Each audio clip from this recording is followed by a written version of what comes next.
Un drastico calo delle precipitazioni e portate dei fiumi sensibilmente inferiori alle medie storiche. È di fronte a questo scenario che il presidente del Veneto, Alberto Stefani, ha dichiarato lo stato di emergenza regionale sul fronte idrico, rivolgendo a tutti, enti, consorzi, comuni, privati cittadini, l'appello a un uso dell'acqua il più parsimonioso possibile. Le precipitazioni delle ultime ore danno sollievo ma non risolvono il problema, come rileva Coldiretti. La regione parla di condizioni idrologiche e idrauliche anomale, con particolare riferimento al distretto del fiume Po e di rischio di risalita del cuneo salino. È una situazione critica, ovviamente un'ordinanza viene emessa anche e soprattutto alla luce della considerazione che abbiamo avuto una riduzione dei livelli pluviometrici importanti, dei livelli idrici importanti, c'è un rischio di risalita del cuneo salino per quanto riguarda il Po e ovviamente delle conseguenze negative che si potrebbero riverberare per quanto riguarda l'ambito agricolo. È necessario adottare questa ordinanza, dichiarare lo stato d'emergenza, è anche propedeutica ad eventuali interventi di carattere nazionale che possono permettere al nostro territorio di avere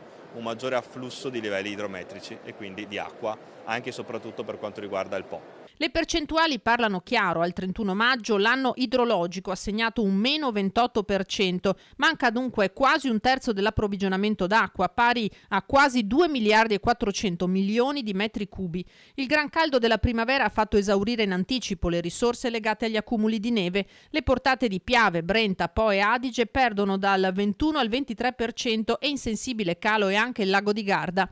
Da qui l'urgenza di evitare tutti gli sprechi possibili. Il primo input è per strutture regionali, Genio Civile, consorzi irrigui. Vanno sensibilizzati gli agricoltori e predisposti appositi piani di siccità, consapevoli che tra luglio e agosto la situazione rischia di aggravarsi. Un richiamo alla responsabilità anche ai gestori degli invasi idroelettrici e a quelli del servizio idrico integrato, così come ai comuni e di conseguenza ai cittadini. Tutti devono concorrere a evitare sperperi e utilizzi superflui. Lo sguardo della regione è puntato su fontane a getto continuo e pozzi per uso domestico, rispetto ai quali si chiede l'avvio urgente di un tavolo di lavoro per aggiornarne il censimento e verificare il rispetto delle norme che li regolano. Dai sindaci c'è dunque da attendersi apposite ordinanze che contingentino annaffiature di orti e giardini, lavaggio auto, riempimento di piscine e vasche. Il mondo agricolo, dal canto suo, accoglie favorevolmente l'ordinanza di Stefani, ma invoca soluzioni infrastrutturali. E qui il Presidente della Giunta regionale deve lavorare,